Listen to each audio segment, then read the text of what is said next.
Yes, the recording just started. We have 10 people in already. From our experience, it takes maybe 5 minutes to join everyone who registered. Meanwhile, I would like to share with you some technical information. First of all, we are here thanks to funding from Erasmus Plus by the European Union. This webinar series is part of a larger project that we are doing within a platform network. We are holding 5 webinars in total. Today we have third one with Ralph Ollinger from Luxembourg/Germany. I'm never sure, Ralph, which country or if both you are representing. Today we will be talking about youth participation and in youth projects.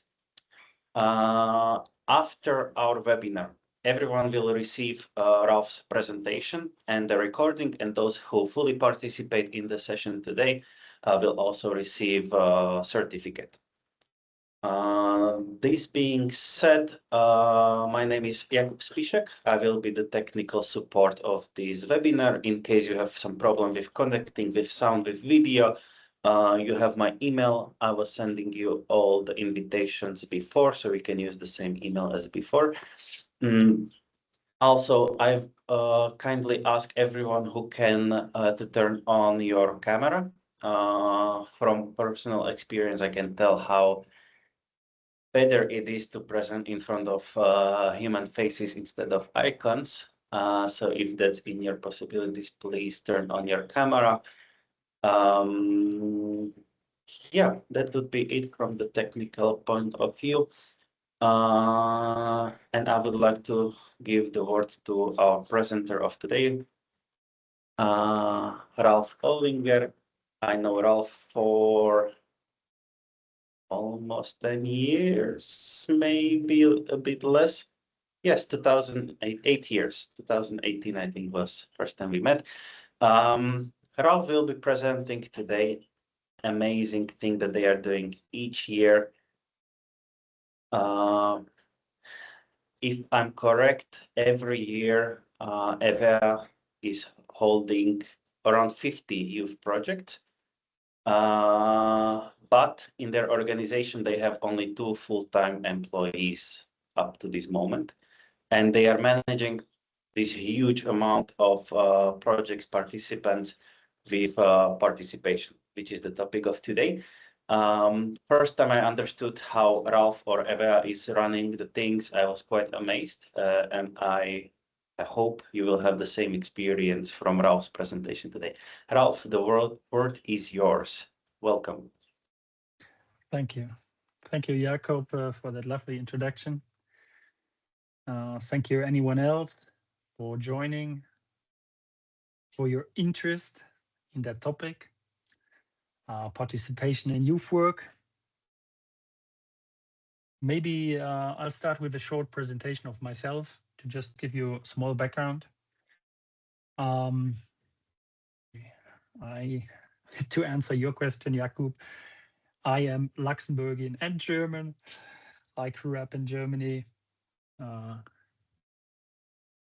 went to school in Germany. I started my youth work experience in Germany in a local church groups where I started as a small group leader with 13, 14 years. And since that time, non-formal learning and youth work have always been a big part of my interest in my life. Before I get to be a full-time youth worker, I had a little bypass, spending 15 years in the German Air Force as an officer, collecting different methods, different experiences, which influence our youth work as well somehow today. Yeah, since 25 years now, I'm active in the organization that I'm working right now. I started as a volunteer when I was 18, and since 10 years, I'm the head of our youth service, which sounds great cool, CEO, but we are only 2 employees, as Jakob mentioned. We are a very kind of unique organization sitting in Luxembourg, but it's a multinational organization. It's called European Association for the Region of Eifel and Ardennes, which is located in the 4 countries of that region. So we do have seats in the 4 countries, Belgium, Luxembourg, Germany, and France, which by definition offers us a lot of possibilities in international youth work, because that's the main aim of our organization. All of our activities are international cross-border activities, and with a main focus on language experience, non-formal language experience. We want to create settings where young people can, see real life experiences on what they learn and discover in school on those topics. I spent a lot of years as well as a trainer in different occasions for Erasmus project, mostly started implementing a concept of how we want to train young people in our own organization many years ago. And since all of that, my big passion in the youth work was always participation. And because in my opinion, that's the key to run or to actually have a successful youth work. And what that means and what my understanding is of participation, I want to explain or to show you with all that methods and tools and best practices that we apply with EVEA.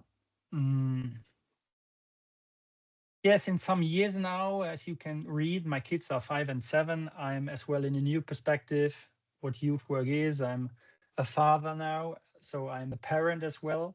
My kids are going to my own youth camps. I got new perspectives. And as well on the topic of participation in general, new sights from what parents need, what young people need in youth work. So that to me, I would love to. I tried to do the webinar, prepared the webinar as well, a bit interactive.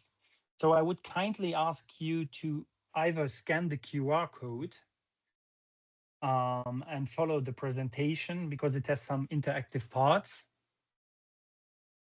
or to use the link that Jakub just sent in the Teams chat and to connect with the presentation via one of those tools.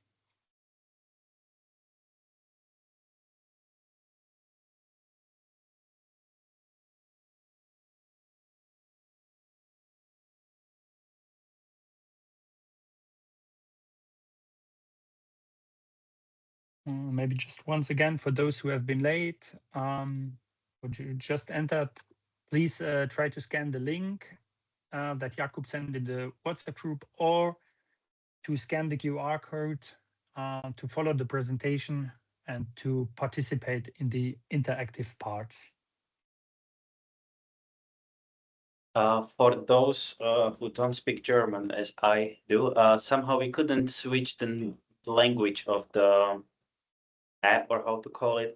So since you're using your phone, it's very easy to translate the page on your phone. In the menu, you probably have a translate button, and then it works well in English. You use your intuition and Ralph's instruction to follow the presentation. Yeah. Okay, so half of the people are online. Yeah, the other ones can join anytime as well if you wish to. So let's go on. I want to start with a first interactive question and ask you to share some keywords. What is your understanding of participation, and what does interest you most in in our presentation today? Yeah, motivation is a big and important question in participation, of course.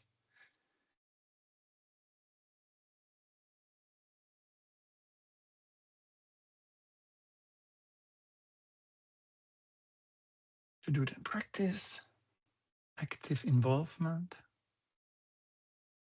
relevance, nice, yeah.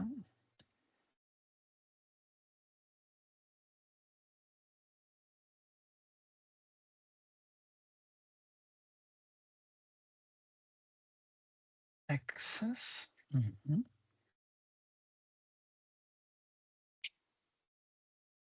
I'll give you 1 or 2 minutes. So if you have any ideas or words.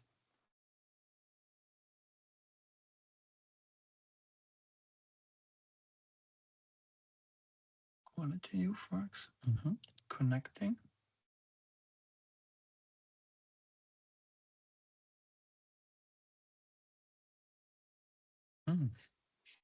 The process, nice.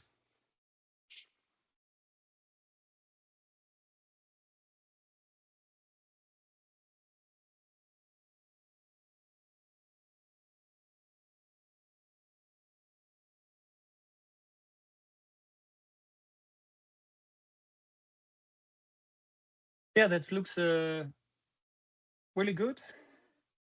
So to say, I'm quite good prepared to your expectations or needs. All of those topics and keywords somehow will be back. You can find later on in my presentation or in my speech. Because it's actually all about that when we talk about participation. And it's nice, I don't know if it's by chance that motivation is in the middle, because that is a really question when we talk about participation. Okay, let's first have a short look on the term of participation. I don't want to do it too theoretical, but if we talk about, and you can stay in the AHA slides, because I just saw some people left the presentations. We will come back to the two later on, so you will need to answer some more questions. Yeah, I don't want it to be too theoretical, but, well, actually, I don't like that at all. But I wanted to at least talk about a common understanding of participation. And a picture that I always use in my trainings when talking with young people, with our volunteers, how we can establish participation and what is our understanding of participation. I like the model from Robert Hart, which is quite some days old right now, but it's still absolutely valid. And of course, we all do have different experiences on participation. And we cannot have the same setting or the same level of participation in each setting. It's always depending on individuals, on people, of concepts, of the circumstances. But in my understanding, it should always be the goal to reach the highest step or the highest level of participation, which is young people initiated. And they should get active. That's my understanding of youth work. That's when I think about why I am getting paid for what I do.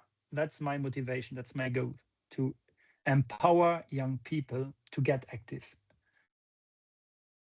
And the definition from Robert Hart, I really like, because it was as well in your word cloud answers, that participation is a process and of sharing decisions which affect one's life and the life of the community. And that gives so many aspects on what it makes important, why it is important in youth work to work participative.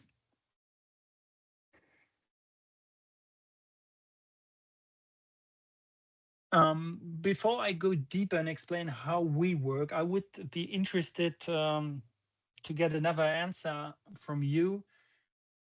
And I would kindly ask you to rate how big is your experience? How would you rate your own experience with participation in the youth work?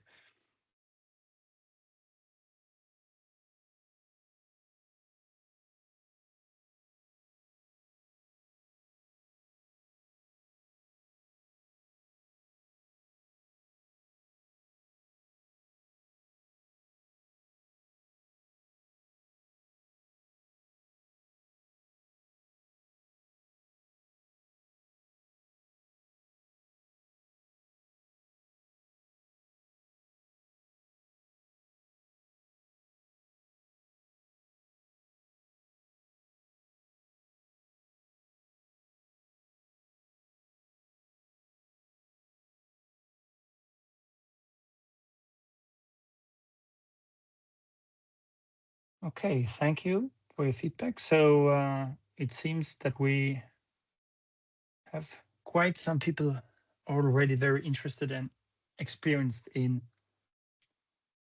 participation.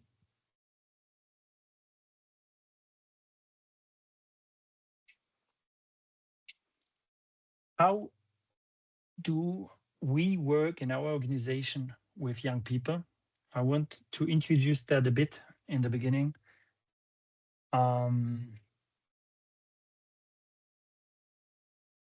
To enable you to understand how that participation process is implemented in our organization.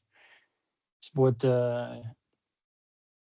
actually we implemented a system of youth work in our organization more or less by coincidence, and working with different partners and different networks through the years more and more showed me what's the special character of our own work.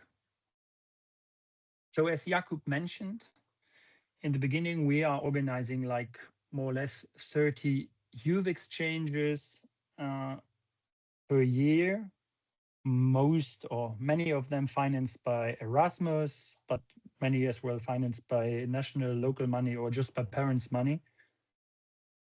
And we organize around those 30 youth activities, more or less 50 other youth events, youth activities all over the year. And as Jakub mentioned in the beginning, we are 2 full-time youth workers in our organization. And for all of you who are working in a professional way in the youth field will immediately recognize that it is quite hard with such a low number of personnel to realize so many projects. That's a question many people asked me over the past years, and actually why we came up in the platform network with that question and with that demand to share our experiences and our approach.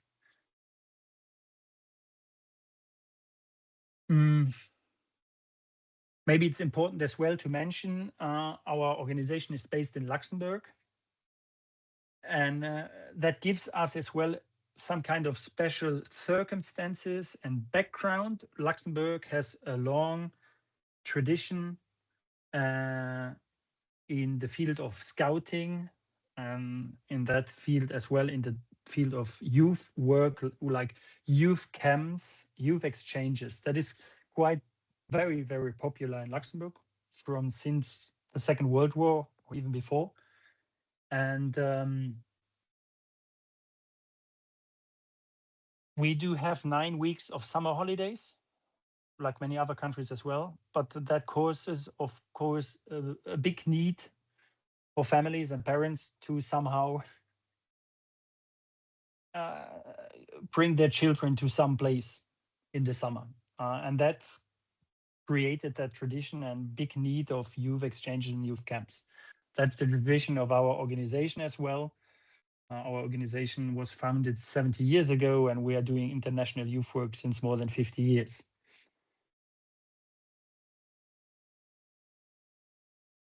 Within our organization nowadays, we are working together with more than 200 young people, aged 16 to 30 years old, some even older.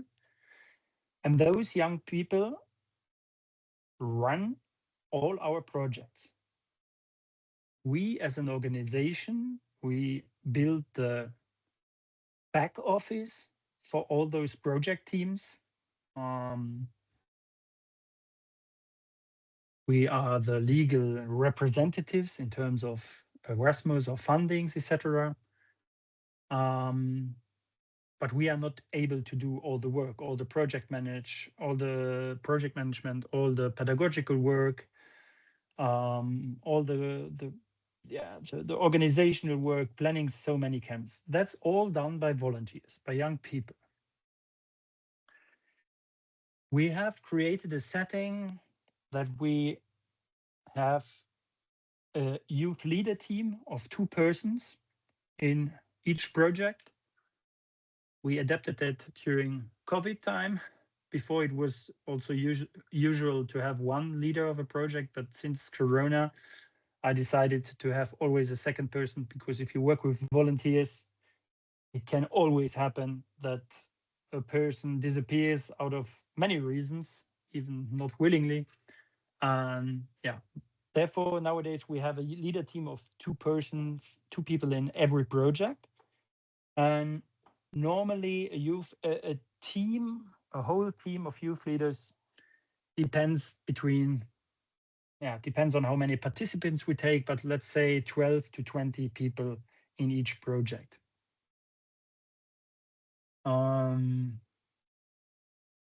Due to the fact that all our young people are volunteers and no professionals in youth work, we decided to establish a system of 1 youth leader for 3 participants, which sounds very good if you compare it with numbers in schools or other services, social services, where you can bring your kids like kindergartens or whatever. But in my opinion, that's the only way it works if you work with volunteers, because all our projects are organized as 24 hours projects, so 24/7. So we offer youth camps with overnight stays for more or less a week. We do have projects with 2 weeks and 3 weeks as well, but the normal case is 1 week. So, and young people need resting times, and they need to have a big team to do all the work. So we try to have teams 1 to 3, 1 youth leader for 3 participants. And during the whole process of a project, we try to empower young people to take their own responsibility, motivate them to get active. We really try just to support them and to observe them, to help them whenever they ask for help, and not to be proactive in that process. Because when we are talking about young people in that age, my experience is, not my own experiences, but when we see social studies and theories, young people want to be free, they want to discover, they want to develop themselves, they want to have possibilities. And I did not want to create a structure, an organization where I overwhelm young people with my ideas, with my organization, with my topics. We try to empower the young people to work in their own way and in their own ideas, to be initiative, to set projects up with their own ideas. And that works if we have a project process maybe for 12 months or 18 months. The young people are involved all over the project. Not all of them, but especially a youth leader team, they have to be in the project from the beginning until the end. And ideal-wise, as well, the whole youth leader team. As soon as the team is complete, we start with the right methods to implement everyone in the process. And in the end, of course, this depending on the age of participants of projects, we as well try to involve the young people, the participants, as well to be actively involved in program conception for their weeks. I will go more detailed into that later on, but yeah, we want to even create the participants, the participative methods for the young participants of a project itself.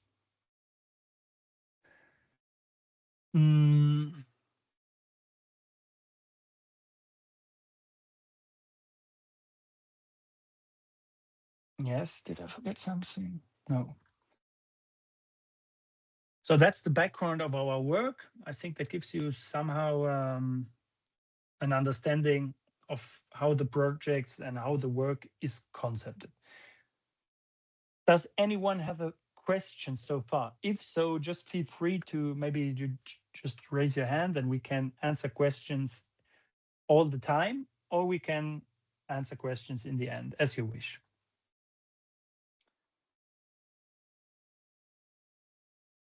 I would love to get you involved even more, again, with the slides function. As you mentioned in the beginning, in the first word cloud, motivation was the central point of all your answers for participation. But what motivates young people in your experience, in your ideas? What do you think motivates young people to get involved in whatever, in youth work, but as well wherever in society?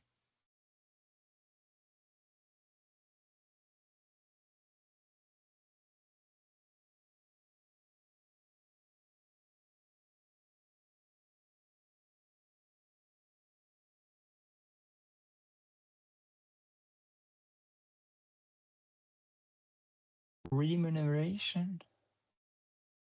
Because it's meant to be remuneration. So, and then I guess whoever wrote it, I understand that it means money.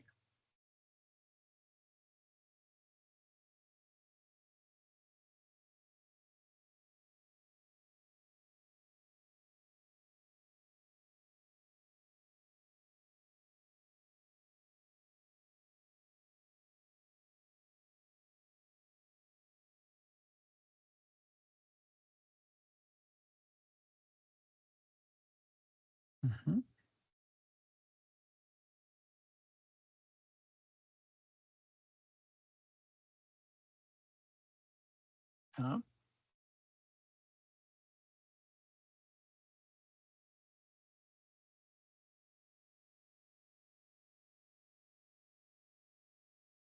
Yeah, thank you for sharing your ideas and your experiences.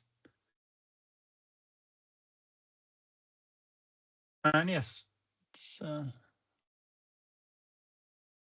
good answers. All of that I experienced myself with young people. All of that are quite valid motivations for young people.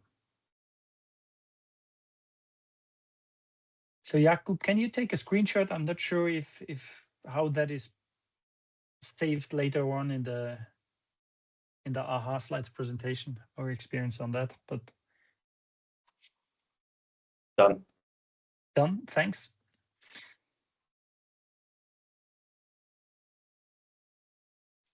So yeah, I really thought a lot about that question in the last few days, how to summarize my experience on what motivates young people.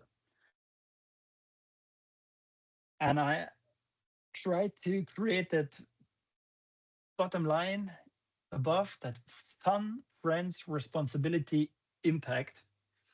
That is something I discover very often for young people. The first motivation is somehow fun. They want to do something that is fun. But very soon after that, it comes to the topic, they don't want to have fun alone. They want to do something in a group. They want to get active with their friends. And in the next step, they want to take over responsibility. They want to develop themselves. But in the end, they want to have an impact on whatever. But that is a core motivation that I see in each young person as a line of development through several years. And maybe one important thing I didn't mention before, with all those young people, our team of volunteers, those 200 young people, most of them are active for a very long period of time. So I have youth leaders in my team that are active already since 20 years, some of them since 10 years. And only a small part of those young people that start youth leader training with us disappears somehow, maybe 10 to 20%, because life changes situations or whatever. So and that's something I'm kind of proud of, that we create a very good binding to the young people, and because when I started 10 years ago, our youth leader team was small. Let's say we were like 30 to 40 young people active, and nowadays in 10 years we grew a big community, and we didn't lose a lot of people in that time.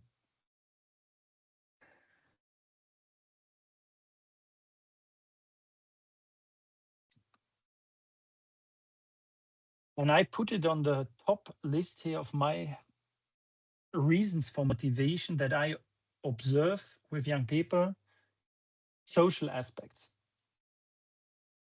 Young people that get active in youth work want to be a part of a community. They want to go together with their friends. They want to spend time with their friends. They want to. A lot of our youth leaders have been participants before, just as inactive participants in projects.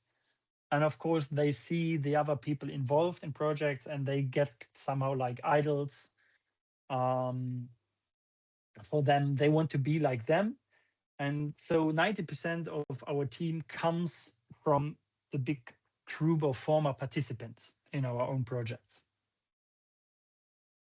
And I mean, it's a big word, but it's somehow like family, that people want to stay together and build a group together. And that's really something young people have a big need in that age. When they start with puberty, they have to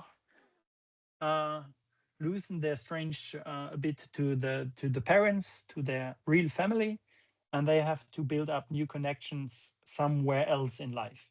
And youth work can absolutely be one of those options for young people to get active and to take over responsibility and to grow. And in all our youth leader trainings, in the first weekend we do with the young people, motivation is always the biggest, one very big topic. And when I started several years ago with that methods and that questions, my own perspective changed as well a lot.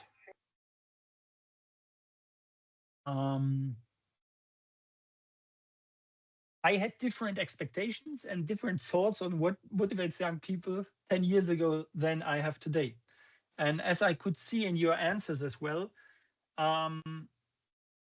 many people think that money is somehow a motivation for young people to do something.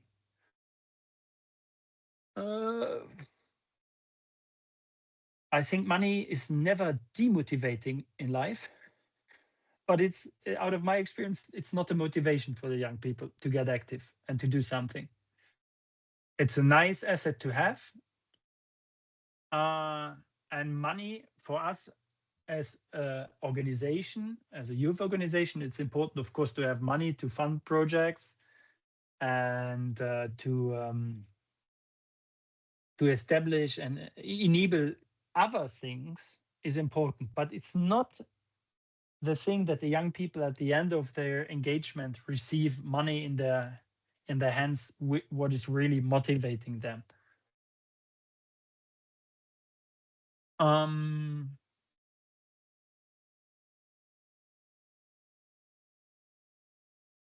I come originally from Germany, and in Germany we had a very big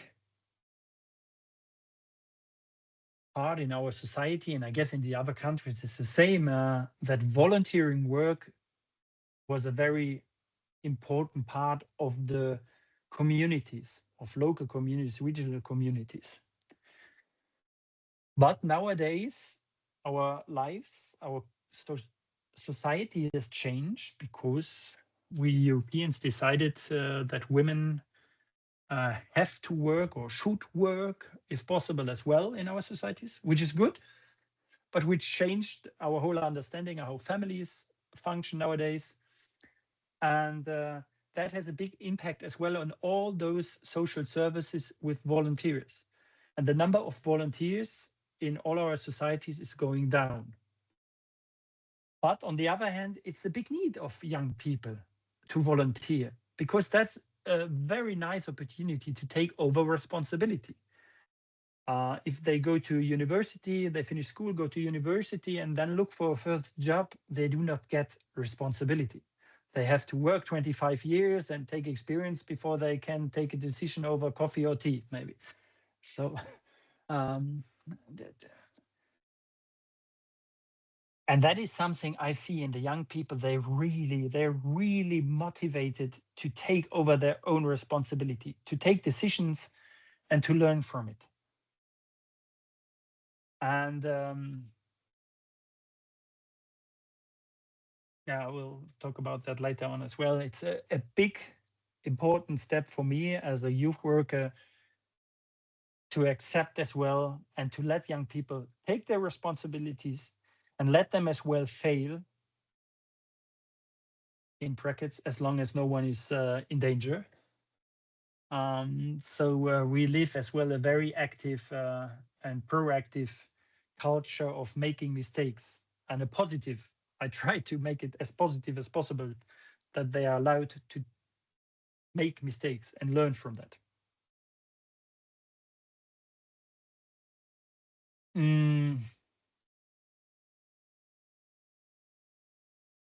Which is very interesting.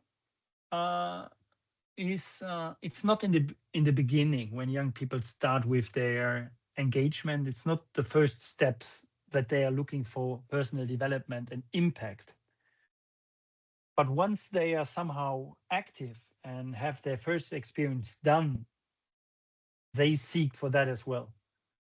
They want to spend their time with a goal, with a vision, with something that changes or influences other people's lives.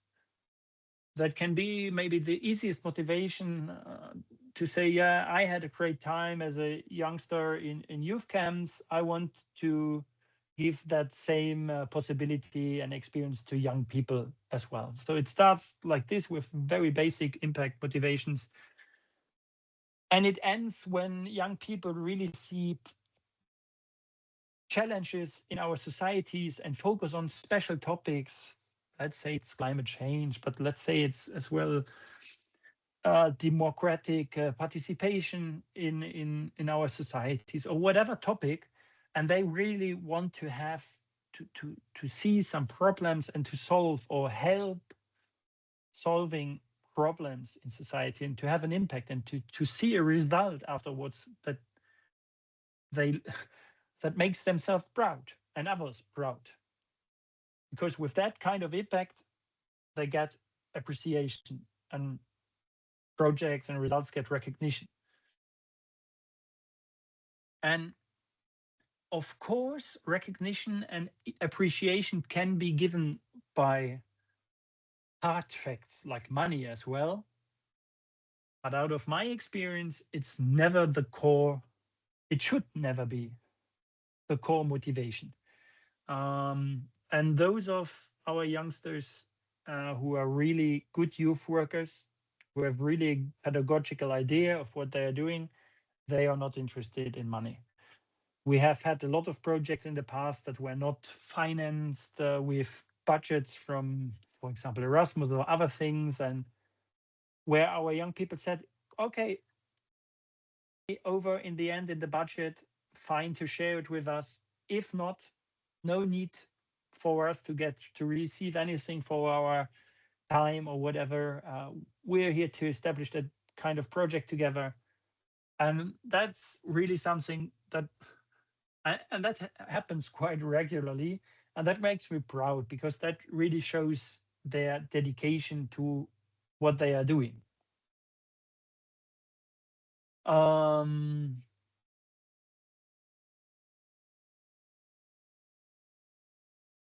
Yes, but in the end, and that's why I put it extra on the bottom. It depends. The motivation depends on individual needs. And of course, we as youth workers, as organization, we can focus on those main topics that can create motivation. And we have somehow to establish and create a culture and a concept, pedagogical concept that fulfills those topics or that those steps for motivation. But I think we don't have to think button top to bottom. We have to start with the young people itself. We have to know the young people and their individual needs, their really personal motivations, and their background to really motivate young people to get involved. And that's what I try to establish in all the projects, in all the relational work, to really understand and to really get to know to the young people and to understand their needs. And in the next steps, I want to show you how we address all those motivations in our practical work.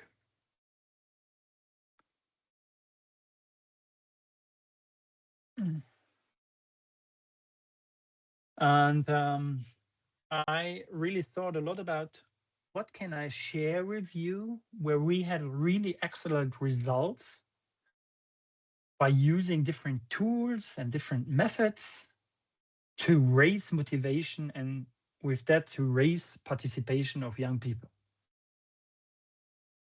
And a core thing, in my opinion, is good communication. That can be everything. I wrote WhatsApp because we use that tool and I want to share the experiences we have with that tool. Of course, it can be any other tool. But if you want to reach a big number of young people, you have to have some structure in it because otherwise it will get messed and you will be lost and the young people will be lost as well. Within our youth organization, to coordinate those 200 plus young people, we have created a WhatsApp community because we started with WhatsApp groups several years ago, and someday it went so messy. I was member in, I don't know how many hundreds of groups, and I couldn't find the right groups because groups had different names, had no logos. It was really hard to manage that communication. And therefore, I developed for our organization a concept of WhatsApp communities. And maybe just to give you a short example, a screenshot of our community. And if you have to, I guess most of you know those tools of communities in WhatsApps. I'm aware that not everyone today is using it. For those who have no experience in it, a community is just a collection of groups. You can put different groups in one big community, and that community should have somehow the same framework, the same goal, the same interest. So in our case, it's the WhatsApp community of our youth leader teams. And we have, and to manage the communication, we thought about different ways. What can we do? And the first thing is visualization with different colors. Each group gets a logo, a picture, group picture that is defined by us with a different color code. So for example, the orange groups are those for the leading teams. The green ones are those for the whole team involved in a project. We have blue groups for our youth leader training groups.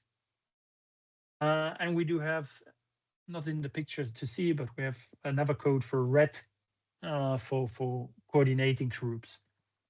So for different parts of the community, we have different types of groups.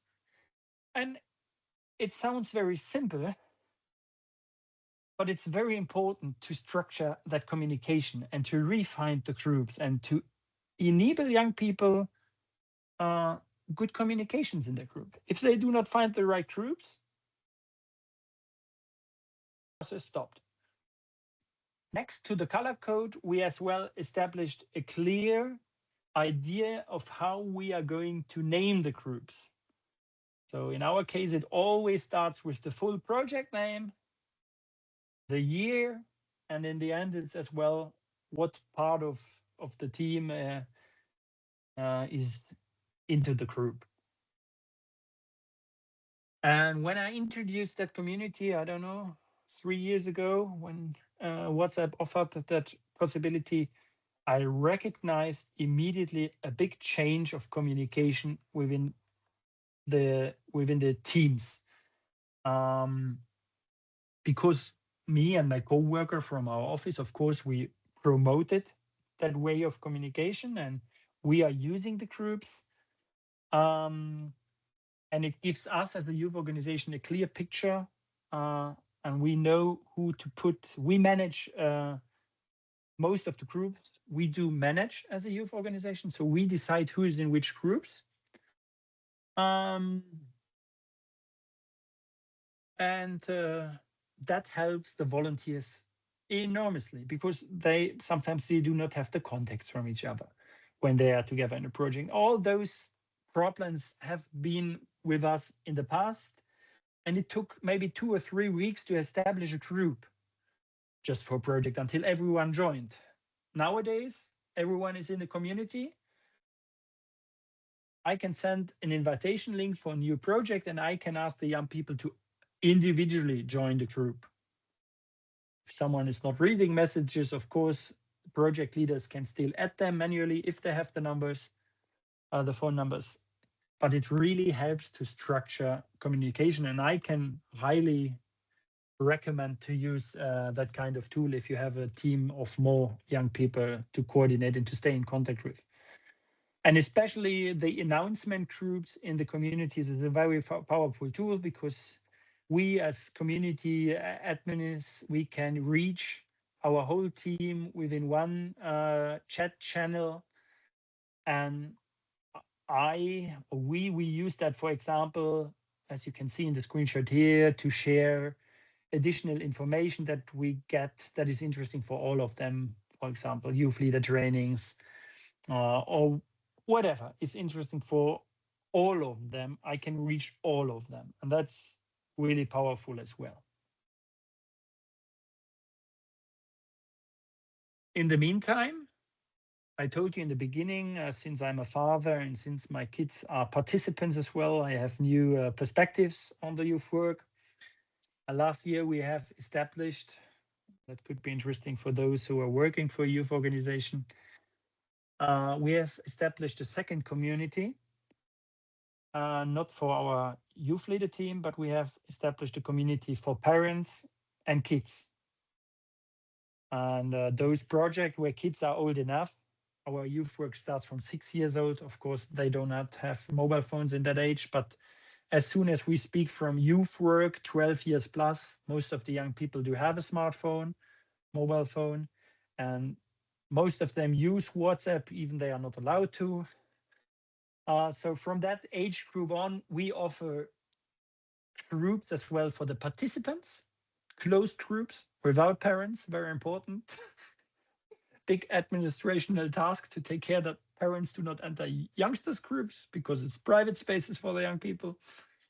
And we offer groups for the parents as well of a project, especially for those parents from very young participants, which we as the office, as the full-time workers, as well as our project leaders can use for any kind of communication with the people, with the parents.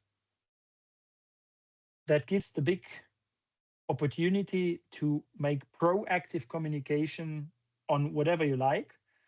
For example, we train our teams in our youth leader trainings to post regularly each day 2-3 pictures, maybe a short video note from one of the teamers or even one of the kids to send some nice impressions home, which is really nice for the parents to have. It gives a feeling of security and safety, that the young people, their kids are fine, and which helps to reduce the stress level of parents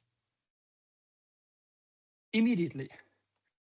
So that is the proactive part, but as well, it is a very powerful tool in crisis communication.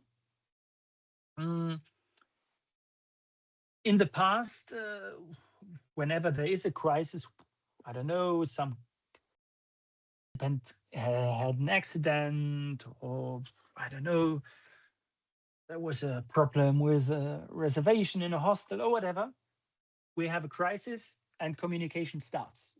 People talk to each other, kids talk to their parents, parents contact the organization, and we get in a whole mess of communication, which leads to stress for everyone involved. And for me, that's a recommendation on starting communication with parents through WhatsApp groups. It reduces, or it gives the power to reach people very quickly, to reach a group of people very quickly, and to communicate proactive, because you can start the communication and you do not have to react. As soon as you are in the process to react, you always have to justify things or whatever. Maybe one example, last year there was an accident in one of the projects, and participants were 13 to 17, so they had their mobile phones. And of course, they were already chatting with parents, etc. And I immediately recommended to the group, to the project leader, start proactive communication with parents, send a short message. We had an accident, but everyone is safe. And we will handle the situation. If it's necessary, we will contact you individually, and we will inform you later on how we solve the problem. And it reduced the whole amount of communication that could have been created without proactive communication by 90%. And that was really, really nice for me to see how to solve that stress level in communication by proactive communication with the right tools. Of course, you can use every other tool as well. You can have a Facebook group, you can have an email list or whatever. But out of my experience, everyone is using WhatsApp, and therefore it's so powerful. So that is one tool I wanted to share. If we come to the point, to the motivation of responsibility and the individual needs, relational work is a key, in my opinion. But what does that mean, relational work, for a youth worker? All of those, I don't know, I could have asked that in the beginning, those of you who really actively work with young people, not only in an office somewhere, creating ideas, concepts, projects. If you work with young people on your daily basis, it's absolutely important. And the big decision or the big game changer is your attitude, how you work and treat the young people.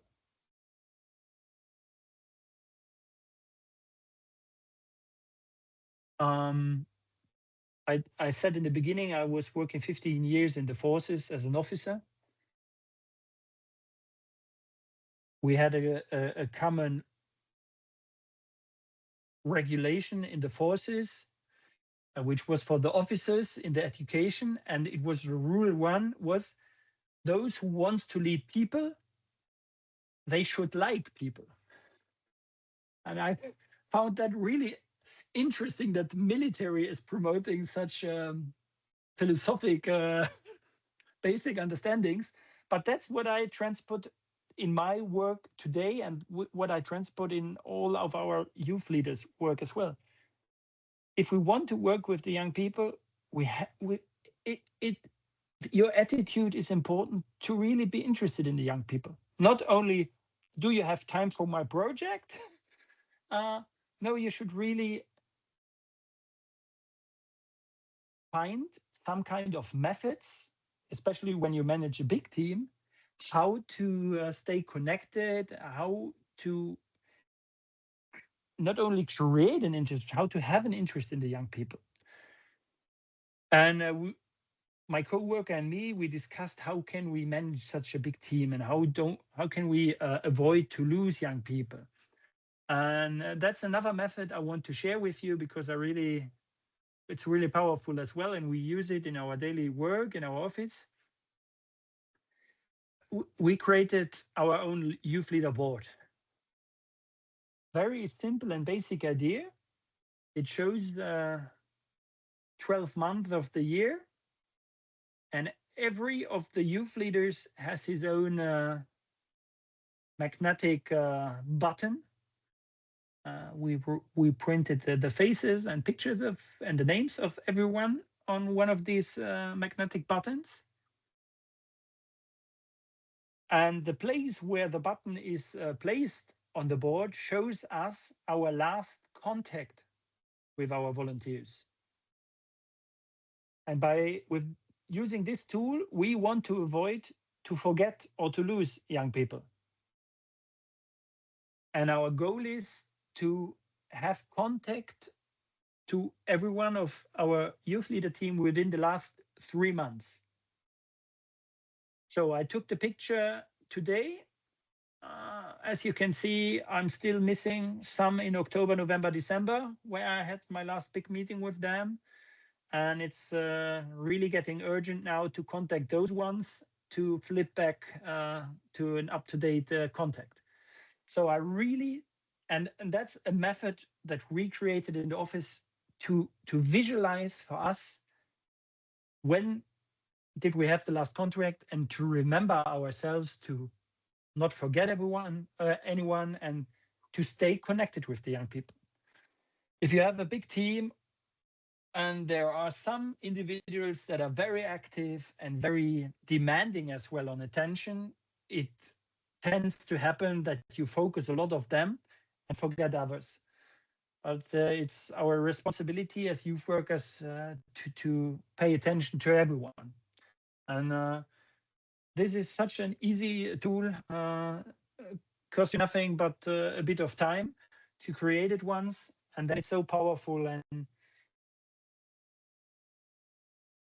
if you regularly start communicating with the young people, and if you remember your last conversation, if you really have an interest in the young people and you remember where he is in his personal life, if he is at the university or he has some problems, he broke or he stopped the university or whatever, and you show your interest and you then you start real relations. You know him, he starts to know you. You start to have an overview of his interests, and you see if you have a team of 200 people and someone is coming up with a new project, let's say about theater, and you don't know what are the interests of your young people, then it's good or bad luck to find the right people for that project.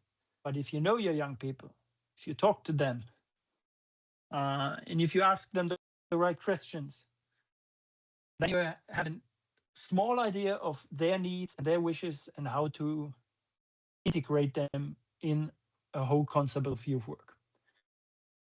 One of the methods I really like in our office and I'm quite proud of, and which I wanted to share with you.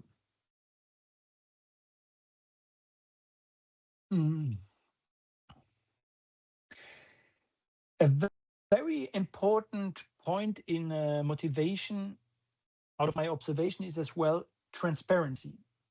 When it comes to responsibility, the young people really want to decide themselves. They want to be involved. And as soon as you start to be transparent and share information with them from the beginning, their involvement increases dramatically. But of course, that is very difficult because data management, information management needs time. And you as the youth worker have to share information to the right people at the right moment in the right way. That was very difficult for me in the beginning, but we created a very simple and basic solution. Again, we used, in this case, we used the Google Cloud Drives. Here's just one example. I mean, all of you know Cloud Drives. We established a group or a drive for each of our project teams. And we share the access link via the WhatsApp groups. So the right people automatically have access to the right information. And that enables their involvement. They can, if they are interested, if they want to change something, they can go and read. And then they can come up with their own ideas. And in those cloud drives, we share documents in editable mode. So if we have a project program, young people can come and add ideas immediately to the program. So it's not on somewhere on a brainstorming list. It's in the papers itself, and project leaders can accept their proposals or not. And that gives, and it's a simple basic tool of IT management, but it gives young people the possibility to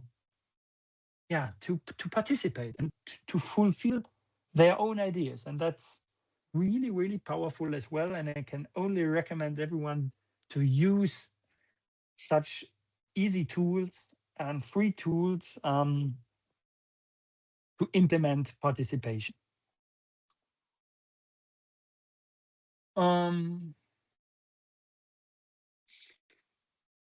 Yeah, I wanted to share some more good practices that we established when we see personal development as a motivation. We in our organization, we offer a lot of youth leader trainings. We have a very huge amount of youth leader trainings on the in comparison on the European level, but that is caused by our national laws. In Luxembourg, we have a very strict law. If you want to work with young people as a volunteer, you have to have an education. You have to have a basic education when you are 16 years old as an helper in youth work, and when you become 18 years old, you have to have the full youth leader training, and both of them are 150 hours of youth leader training. 50% in theoretical parts and 50% in practical parts. And that is a lot of time young people have to invest to get into that position in the end, to be youth leader. And of course, which creates a big quality in all their work. I know we have discussed that subject with a lot of partners in all over Europe. The situations are very, very different in all the countries. And even if there is no legal need or obligation to have youth leader trainings, I can only recommend every organization to establish training courses as much, or promote other organizations' trainings courses as often as possible to their young people. I mean, I could make an own webinar just on our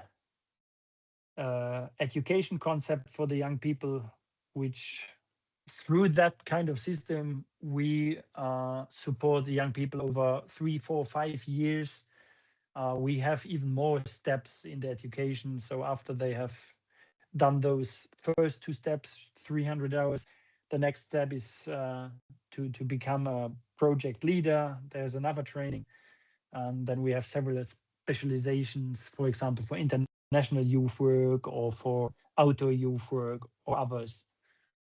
And in the end, we offer a training course for those who want to become trainers as well, because our youth leader trainings are organized as well, or organized by us, but our young volunteers as well. Those who are very experienced, one day become a member of the trainer team, and they give back their own experiences peer to peer, because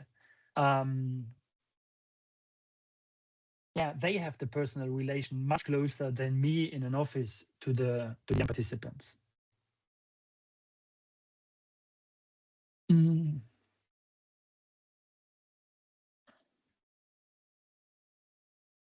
maybe receive more info on this later. Steps about preparation, trainings.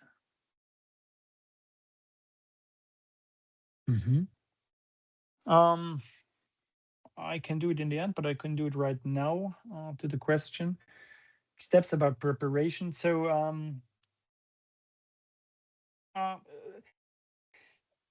Christina, the right question. Do you mean with preparation a training?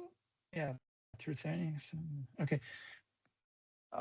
But what exactly do you want to know on the different steps? Topics. Okay. Yeah. Interesting. That's always said that if you sit in the rabbit hole, it's obvious for you, but not for everyone else.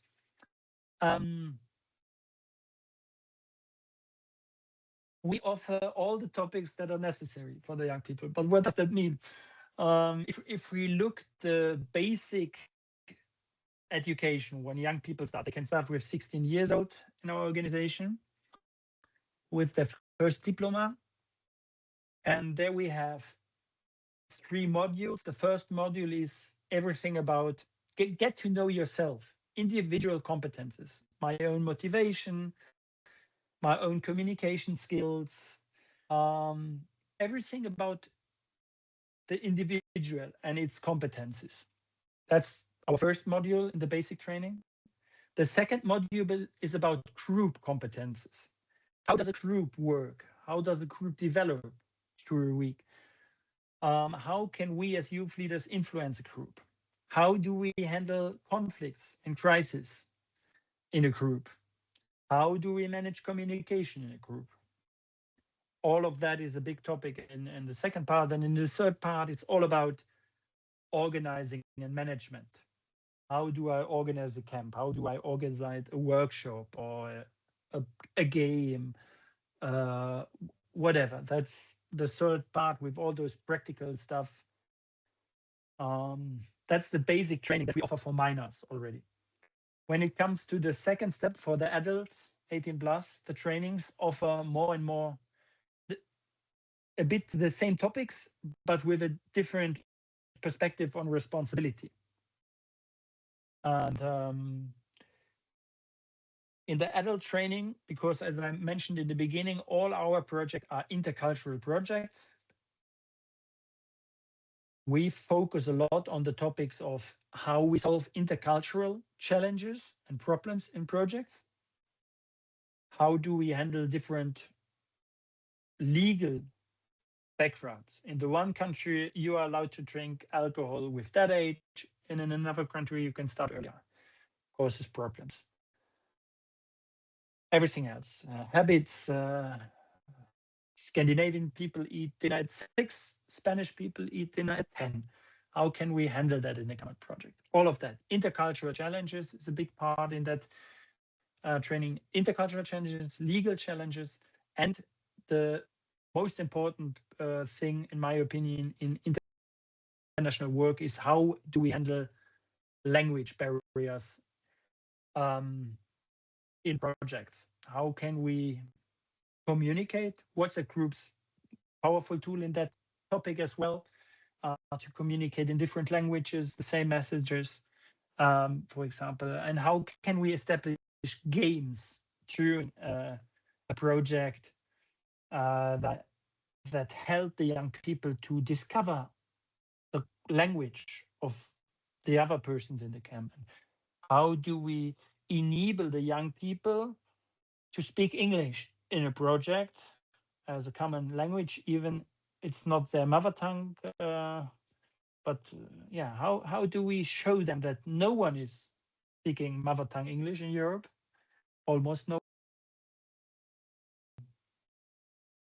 So that's in the adults training, the topics.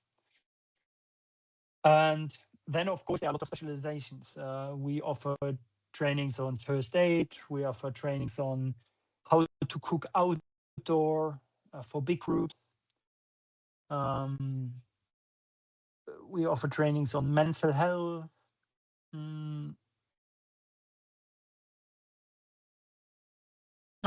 We offer trainings on how to handle your own hostel if you have a self-management hostel. How to take care of cleaning house, hygienic questions, and all of that. And later on in the next step, we offer youth leader training for the responsible persons of a team.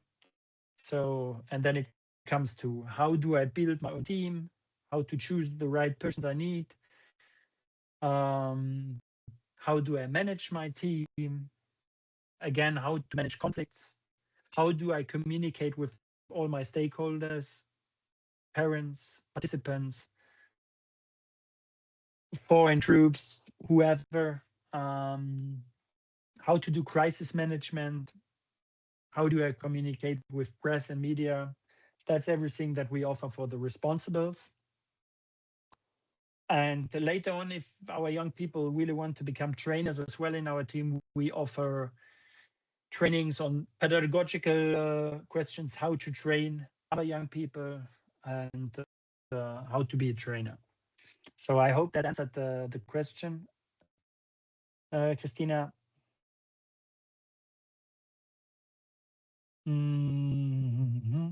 Yes, in Luxembourg, our young people, they do, and our youth leader training is validated in Luxembourg and in Germany. So they receive 2 certificates for the same education, one valid in Luxembourg, one in Germany. And of course, they can get youth passes as well if the project is, or the training course somehow is funded through Erasmus. We have different offers as well on that topic or on that funding.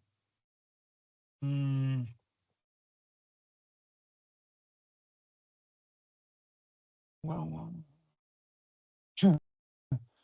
Thank you, Francisco. Yeah, I can only invite everyone to be a youth leader in one of our projects. We work together with a lot of organizations all over Europe through the platform network. maybe you are somehow in connection with one of those organizations, and we host 30 to 40 youth leaders from all over Europe each summer in all our projects. So maybe there will be a possibility one day. And yeah, trainings. So project management support.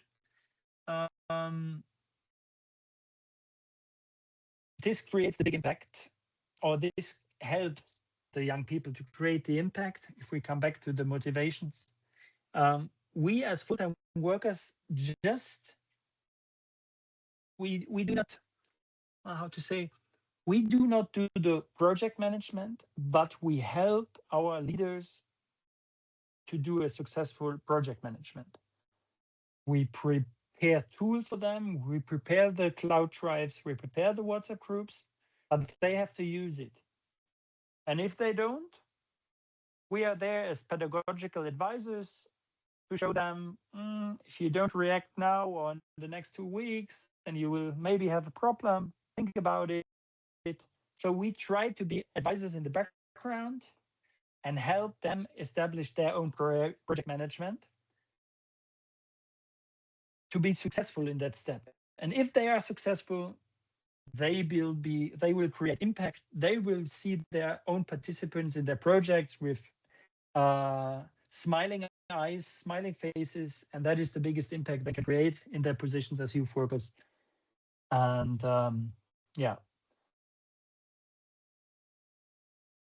rewards. I said before, money is not a core, shouldn't be, and is not a core motivation for young people. But I think I said before, money is very important. If you have money, and that is my motivation for my work, is always I want to have enough money for all our volunteers to do their ideas, to create their projects, to establish their dreams. And that is my ambition. I know where to find money for them, where we can apply different possibilities, and I want to show them and to help them to find the money. Because if they have money, then it's much easier to fulfill projects and to do a nice program with a group and to have nice excursions or better food or whatever. I love more to spend money on rewards. Like, for example, our whole team, they receive clothes. And it's the name of our organization on it, but they get our logo and their personal name on their clothes as well. And that is one method to create a team and to create a feeling of a relation and a binding to others. Even they don't know each other, but if they see each other with the same shirt or the same clothes, and they feel that they belong somehow together and they like each other from the beginning, and even they don't know each other. So that's a powerful tool as well.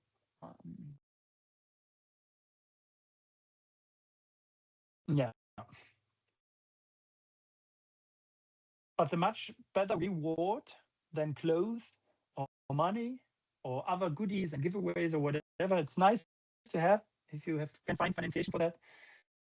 But the biggest impact is time. That's what young people are looking for when they leave their houses, their families, when they want to discover the world. They are looking for someone to help them, to advise them, to be a friend or a co-worker or whatever. And that's my big passion as a youth worker, to spend my time with and for the young people. If they have a problem, they can call me. If they have a problem at 11 in the night, they can call me. That is, of course, attitude. And of course, my time is not endless. I have to prioritize often. But it should be the attitude of a good youth worker to spend as much time as possible with the young people. And that's why I hope you already joined. No, you will join the webinar from Jakub. When will it take place, Jakub? 2nd of April. I highly recommend to join it because Jakub will talk about AI and how you can use AI tools in your work as a youth worker. And I do a lot as well. And AI helps me to reduce my administrational work, and that creates more time to spend with the young people. That's what young people in that age need. They need attention, they need time, they need someone to be there for them, not the parents. It can be a school club, it can be a sports club, it can be everything, and it can be a youth organization as well.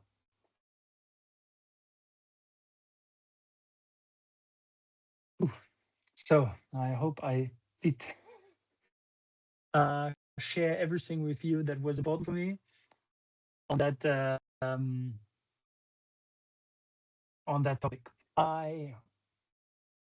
Because we are talking about participation, and I wasn't really motivated to do this workshop, to be honest, because in the COVID period, I had my first experience with online trainings as a trainer, and I participated as well in several trainings, and the impact of those trainings wasn't I expected. And it's difficult if you can't see each other, if you can't hear each other.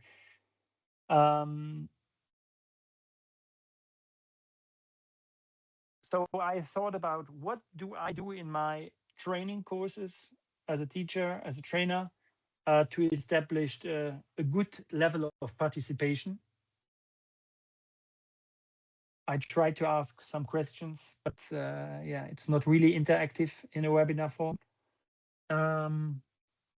My favorite method in our trainings is to set people in one-to-one situations or one-to-two situations to discuss topics or questions one-to-one, because that increases that activates young people or everyone in each seminar setting, that activates people, that gives you the chance to talk as well, your ideas, to share your ideas, that gives you the chance to start a communication on a small level. And that's what I am suggesting now. I hope you're interested to maybe spend 10 more minutes in small breakout rooms, small groups of 2 or 3 people.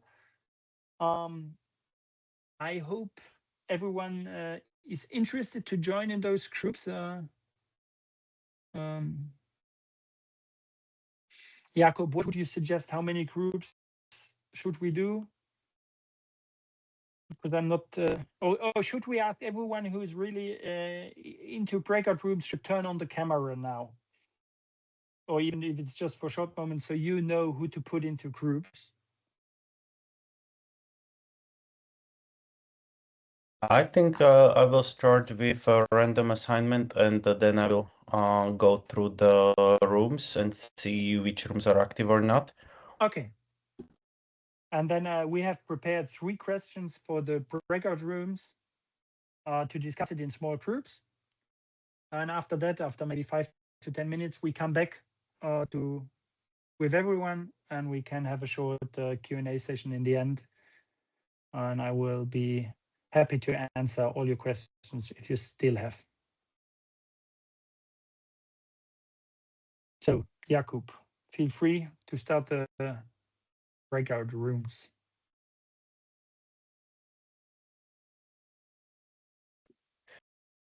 You, Ralph, will not be in any room, and everyone else should be heading to their rooms soon. What are the instructions for the rooms, Ralph, and for how long? I would say you get 3 questions in each room. We will post the questions in the chat.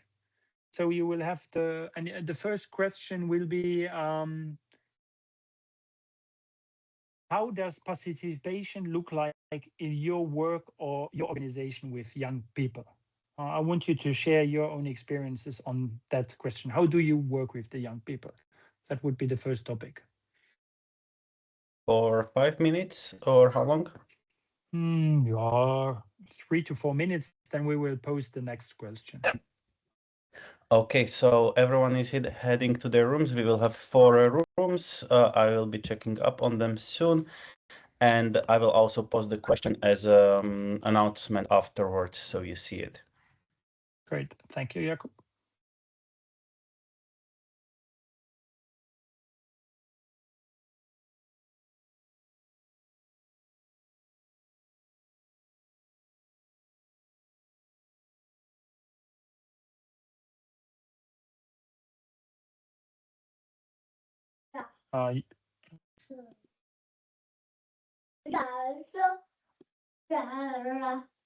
Martin, you're completely right.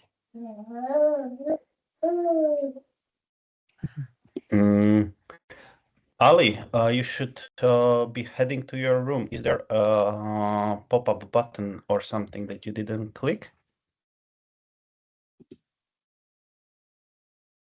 There is a question mark for that person. The organization of this person was blocked by your organization, or the other organization has blocked your organization? Maybe you I don't can know. join. Anyway, the announcement went to each group. Ali is receiving specialized call to join room number 1.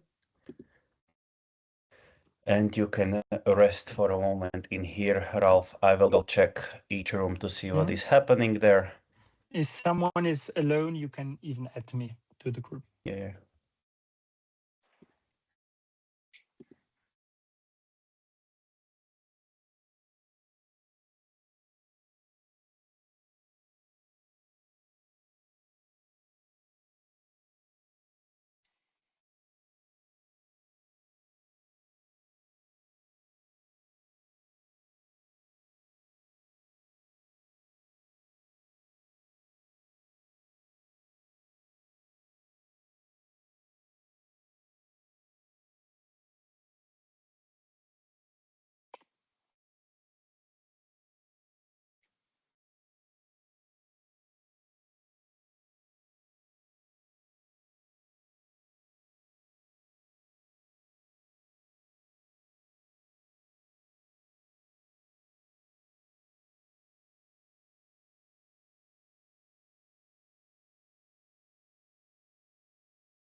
Everything fine in the groups? Yeah, just moving Omar from group number 2, where there is no one somehow.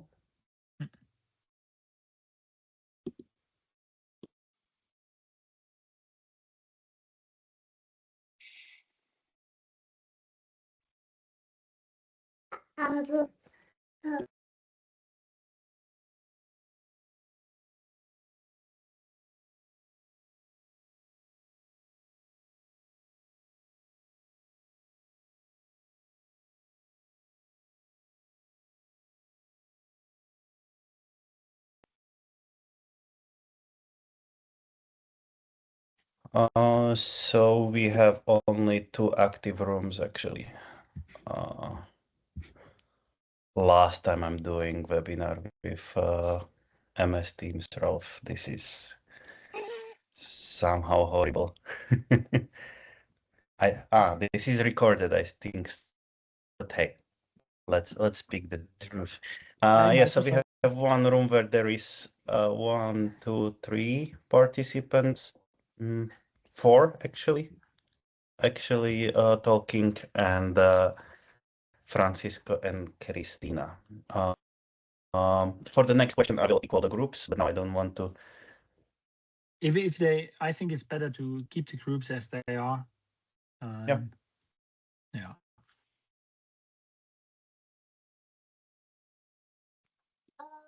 In a seminar room, that kind of method is quite easy to get in touch with new persons. In a virtual room, it's really difficult.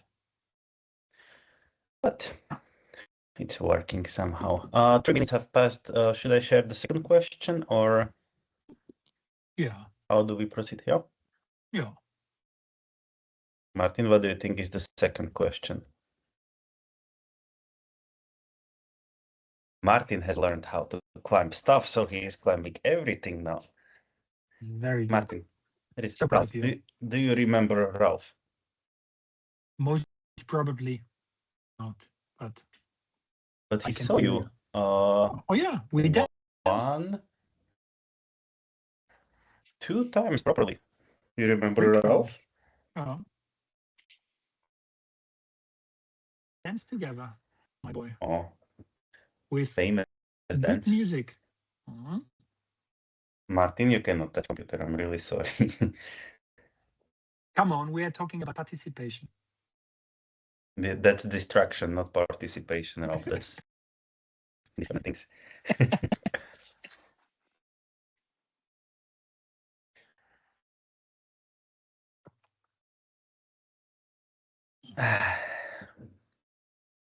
How are your 2 little miracles?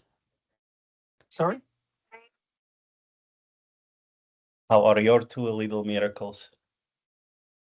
Oh yeah, they are fine. Very good. So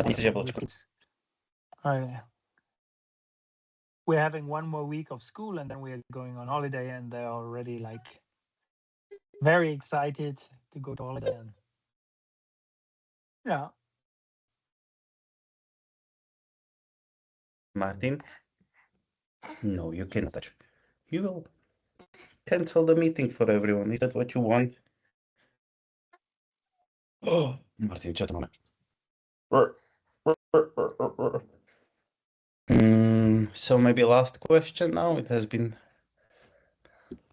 almost 3 minutes. Yeah. And It's then already 90 minutes. Yeah.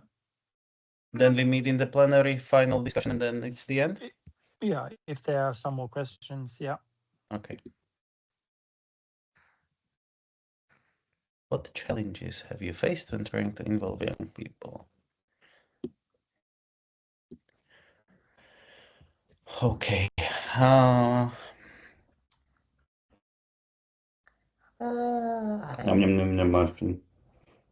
Nom, nom, nom, nom. Oh, oh, Martin. Oh, oh. Uh-oh. Oh, oh. Uh-oh.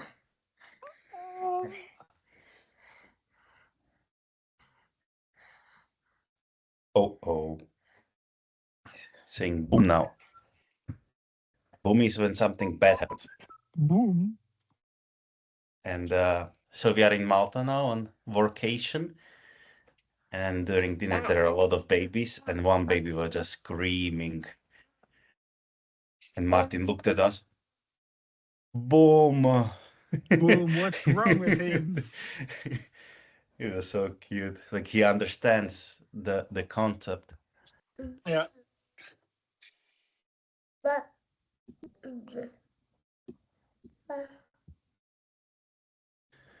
Hello, Ali. You should be joining room number 1.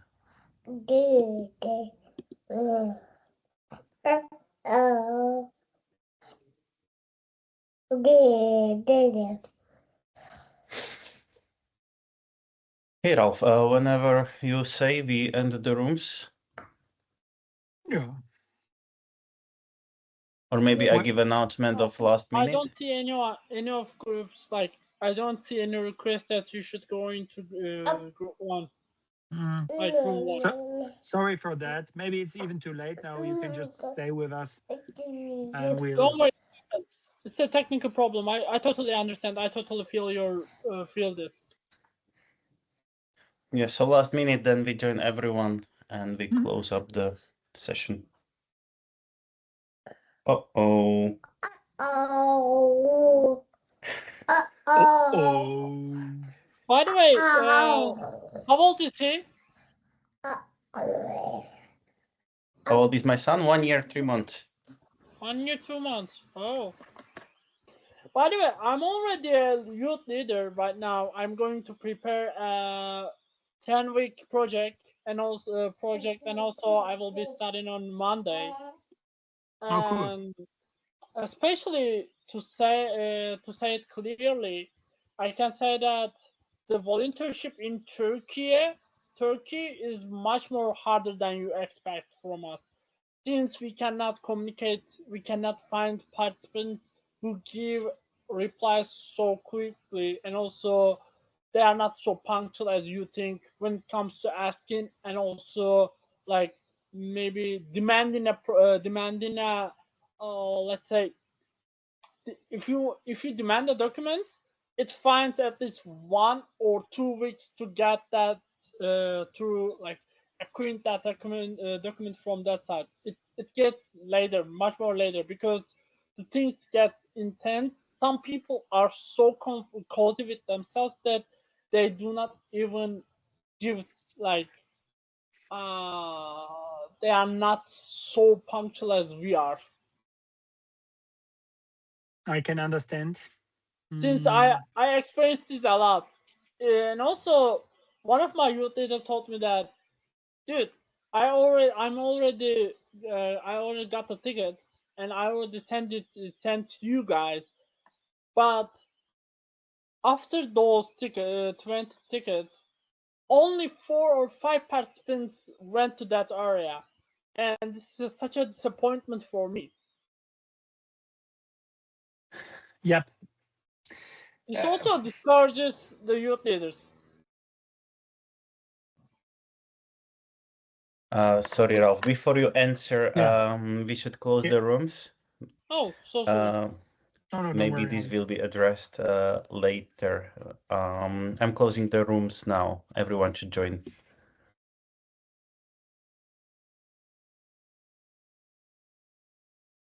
Welcome back, everyone. Welcome back, everyone. We are closing the rooms. We hope you had a nice conversation. Meanwhile, I'm muting everyone's microphone since from the rooms you have them on and you are used to speak. I think we have everyone back, Ralph, so I'm giving the word back to you.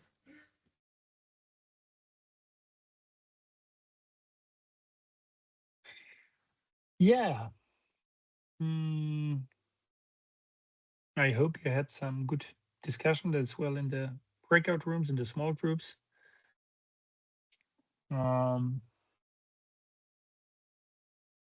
As I said before, I'm not a big promoter of webinars,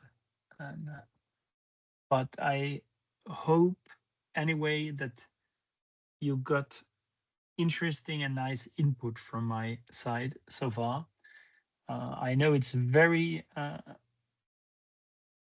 tough to listen to a person for 90 minutes. That is the worst thing when I remember my own school time, to listen to one person for the whole day, or for always to one person and not be interactive. And therefore, I don't like those webinar forms so much.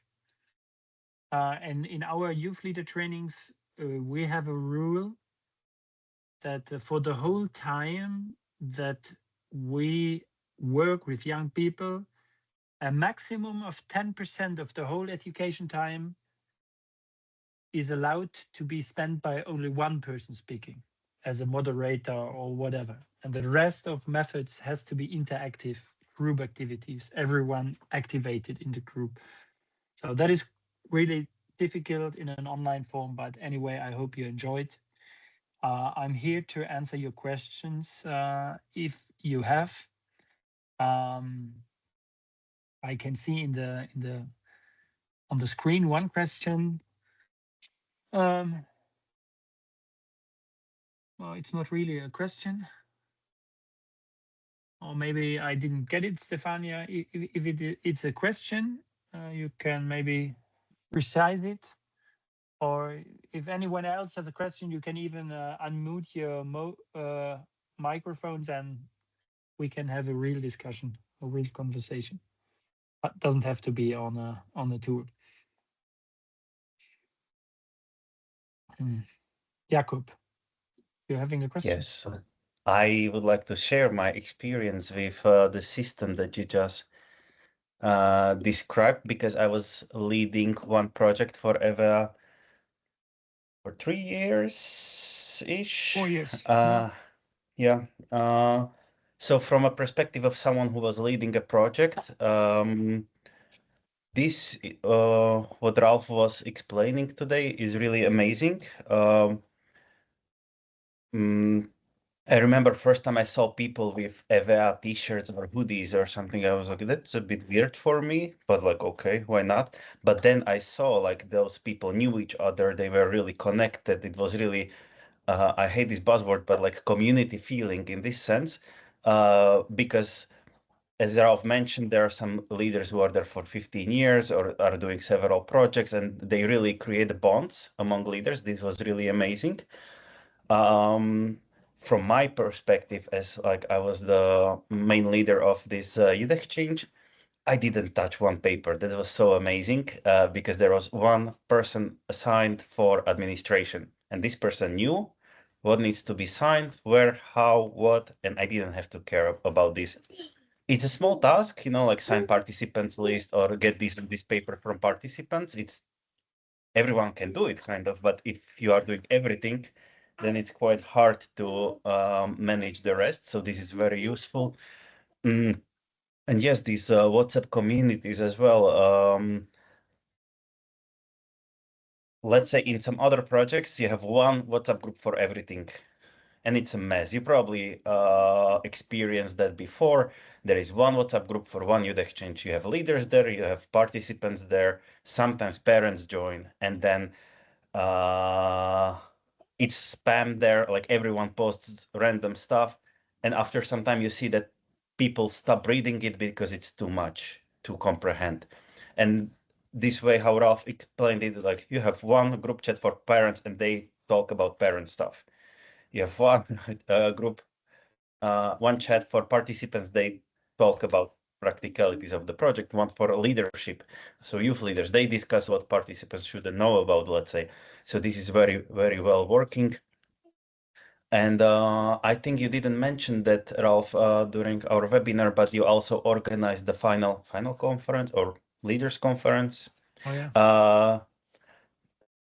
So after the whole season or summer of projects around autumn time, EVA organizes conference so for all the leaders who have been leading camps during the summer, and it's really, really great gathering.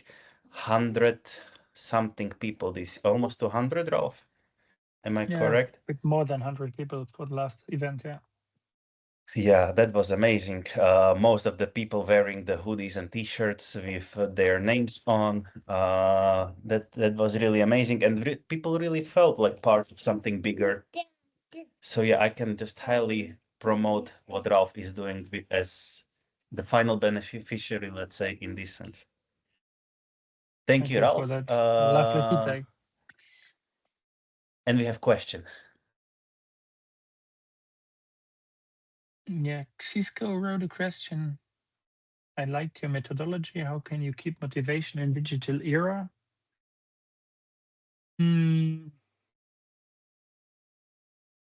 Yeah, I discussed that a lot with people. How can we get people out of that virtual world back to reality? I think the answer is quite simple. They have to experience the real world, and they have to have good experience in the real world. They have to see that it's nice to meet other people and to spend time together. And maybe parents have to force them in the beginning and have to send them to camp for the initial part. As soon as they have done their first project, 95% of participants will be happy and will be ready to come back and want to join again and feel again that feeling of a group and that positivity in a group. That's what we humans are made of. We're not made for mobile phones and virtual worlds. Even I studied informatics in my early times, so I'm quite connected to all that digital stuff, and I try to use it as useful tools. But it's just a tool. It's not the reality. It's not what I mean, it's real as well, and it supports the real world, but it's not the motivation for human beings. We want to connect with other people. We want to feel, to see each other, and we have to create those settings for young people as often, as much as interesting, as real as possible. And then digital era has, in my opinion, is no concurrence for the real life. But it's work to establish nice and interesting spots for young people. Having a structured training strategy for youth is very efficient. It's so good. Oh, okay, no question, Christina, but thank you for the feedback. Is there anyone else who has a question? Feel free to open your mic as well.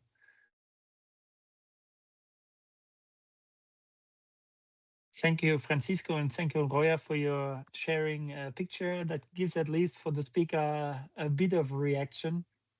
I saw that you were quite interested and with me during the session, and I'm pretty sure somehow context will be shared. Oh yeah, Francisco. Oh, yeah, I just wanted to thank you about your motivation when talking, because I was feeling like a little in a lower perspective mirror, because I also see the youth working like you. I mean, it is not to get back. I don't want to look like a vintage youth worker or something. It's just that nowadays youth working, sometimes I see that we have to get back to what is to get fun without screens, obviously. Sadly, I see in some schools or camps, I see the playground area empty, and kids are seated on the benches or something, sometimes not talking between them each others, even if they don't have the cell phones. So we have to take them from that kind of trance or something, whatever, I don't know how to say it. And it's quite difficult, because also they answer you like, if you want to ask them to participate. Do you know that you can participate in that? You know you can decide things on your municipality, or you can, and they say, oh, but why? I don't want to, or I don't feel like if I had to, or I just don't know that I can participate. This is the part of participation that also is missing sometimes as youth worker. That also we were talking in the small group that sometimes to be participate is not only leisure time activities, it's also taking decisions in your area, municipality, or even your school. But sometimes ourselves, we are not trained to listen to them neither. So it's easier. So that it was so nice to see how you were managing to have that, and also how you cover the circle of life of the participation. You are a user, you are a participant, and then suddenly you are part of the decision makers and takers. That was so nice to hear from you, and renovated ideas. Yeah, thank you, and yeah, important input as well. I mean, and that's what I tried to transport. We need to have the time to have those discussions with the young people, because if you have exactly that situation, 10 young people sitting on a bench with their mobile phones, you can keep them on the bank and you're fine, but you can start discussion and you can start changing situation. And we have established as well tools for this. I mean, in each of our projects, we have a code of conduct for the young people. And the very first point on the code of conduct is, I will actively participate in the program, in the common program. Of course, the common program should always foresee time, digital time for the young people, because it's reality and it's a big need for the young people to stay connected with their friends somewhere else. But it should be a small time in a common program, but it gives them the security. Okay, I have my time, my free time later on. So now I can participate in this moment in an interactive program. And I think it's really successful if you raise awareness for that, if you take the time and discuss with the young people. And seen in any of our projects, a big gaps is or a big problem when we told young people, okay, mobile phones for the next 2 hours, we don't need the mobile phones, please put them away. And it works fine. Hoya, you raised your hand. Thank you. Hello again. Is my voice clear? Yeah. Okay. I've not any question. I want to thank first, and then I want to also share my experience about it. First, I introduce myself. I'm a study abroad specialist and junior mentor for children's. Also, I have some teams. I have students, and sometimes they don't feel like do their homeworks, their jobs about their study or what else. What I do for make them motivation, I do go with them in a breakfast or picnics for motivate them, except of study. We study during the picnic, we study during the lunch or during the breakfast. It motivate them. And as you said, the money is not a way to motivation. I think like that. Money is it can be a purpose, like why we study, why we go to the university or master, why we work for money. But money is not a motivation. I think like that. Motivation is what we do about something what we want to do. And volunteering's job, volunteering, it means that you don't want any money. Of course, you gain some experience, but you don't get money. This is what means volunteering. And also volunteering and some internships is also a way to go to the master. I'm a specialist about study abroad, and my students also need a background, health background. Therefore, I always tell them, go to any internship, go to any volunteering, don't wait for a money, just wait, gain an experience, because you need to go to the master. Yeah, that's it. I think it's clear. Thank you.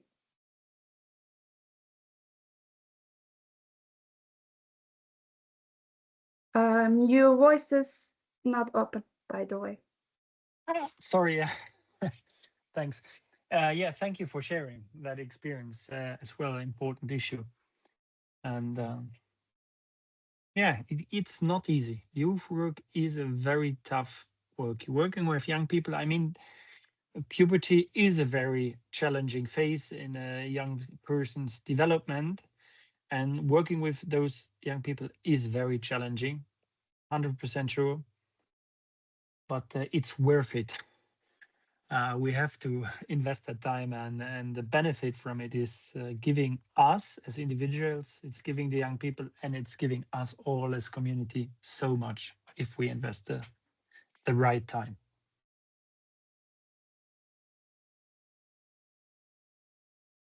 Okay.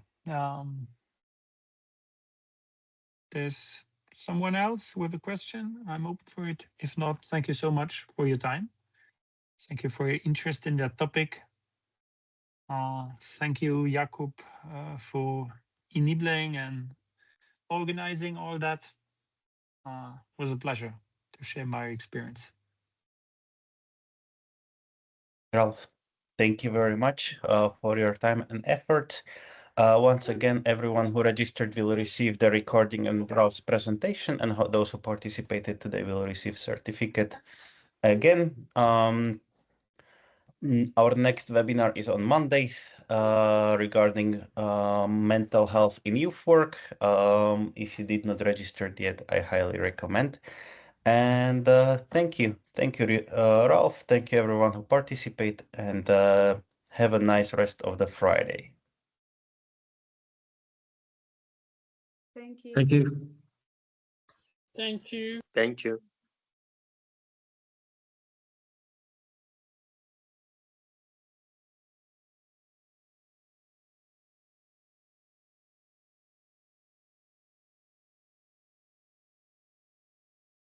Bold Snow Taker. Is that you as well?